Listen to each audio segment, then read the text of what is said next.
किंतु जब वही प्रकृति गुणों से अपना संबंध स्थापित कर लेता है, तब अहंकार से मोहित होकर मैं करता हूं ऐसा मानने लगता है मनुष्य। जब मनुष्य में अहंकार हो जाता है, जब अहंकार आ जाए, तब वो कर्तापन का अहंकार महसूस करता है। लेकिन जब साधना के द्वारा, साधक के भजन के द्वारा जब ये अहंकार यानी अपना कर्तापन दूर हो जाए मैया, उस समय साधक यह कहता है कि मैं नहीं करता, मेरा परमात्मा कर रहा है। तो आज जो ये परमात्मा एक लीला कर रहे हैं, उस लीला को हम आत्मसात करें और हम आत्मवान भी बने।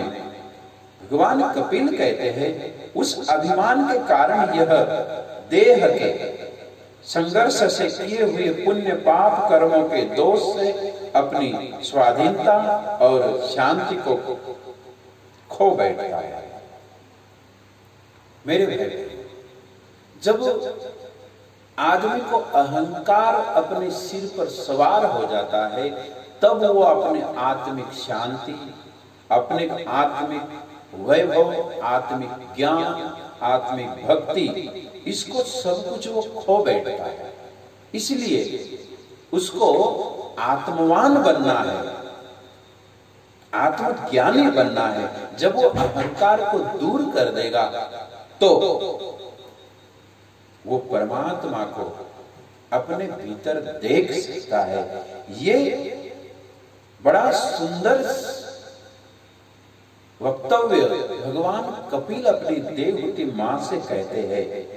मां, जब आदमी ये शांति को खो बैठता है, किसके कारण? केवल अहंकार के कारण। यदि वो परमात्मा की शरणागति ले ले, परमात्मा की शरण हो जाए, तो वो परमात्मा का अपने भीतर अनुभव कर सकता है तथा उत्तम, मध्यम और नीच योनियों में उत्पन्न होकर संसार चक्र में घूमते रहता है। जब आदमी संसार में अशक्त हो जाता है और मृत्यु के समय में उसको संसार के अलावा कोई याद नहीं आता, यदि अंतिम समय परमात्मा का याद आए तो वो परमात्मा में मिल सकता है, लेकिन संसार चक्र में ही घूमते रहता है।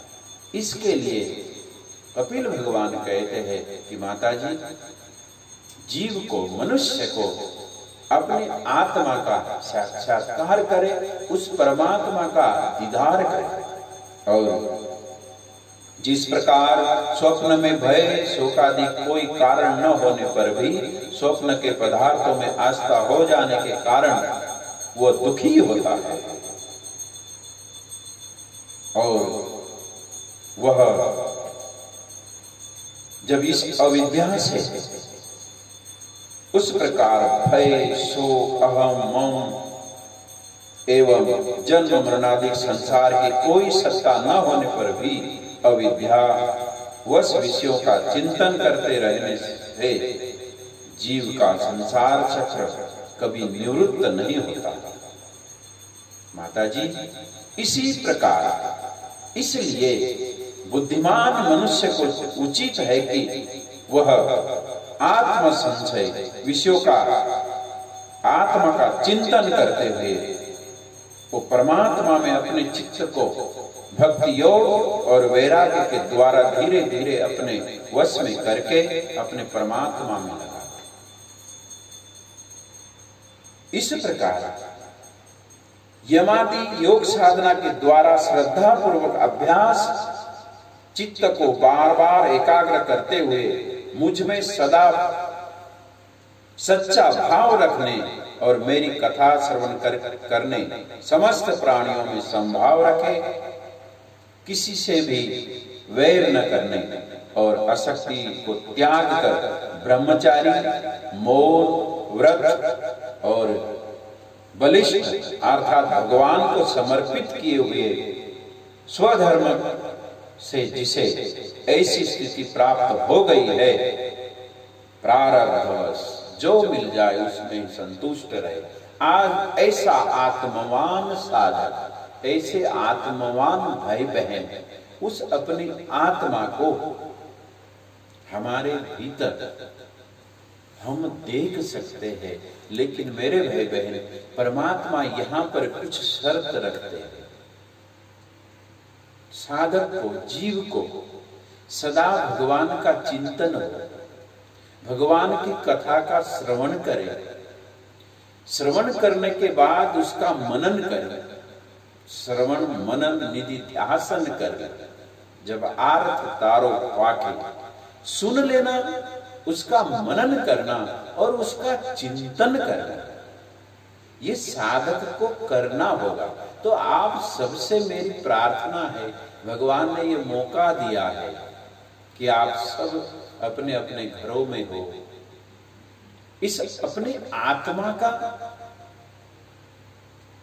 आत्मा क्या है, वो कैसी है, वो आनंद स्वरूप है। उस आनंद को पाने के लिए हम सत्संग करें और उसी आनंद को, उसी आत्मा को पाने के लिए देवहूति माता अपनी भगवान कपिल से ये सारे अपनी आत्म कल्याण की बातें पूछ रहे हैं। और उसी आत्म कल्याण की चर्चा को लेकर मैं आपके सामने ये बड़ा सुंदर आत्मा का संवाद आपके सामने रखा है। इसी को आप श्रवण करें। और आज इतना ही, फिर कल पुनः आपसे मिलेंगे। जय श्री कृष्ण, प्रणाम। तो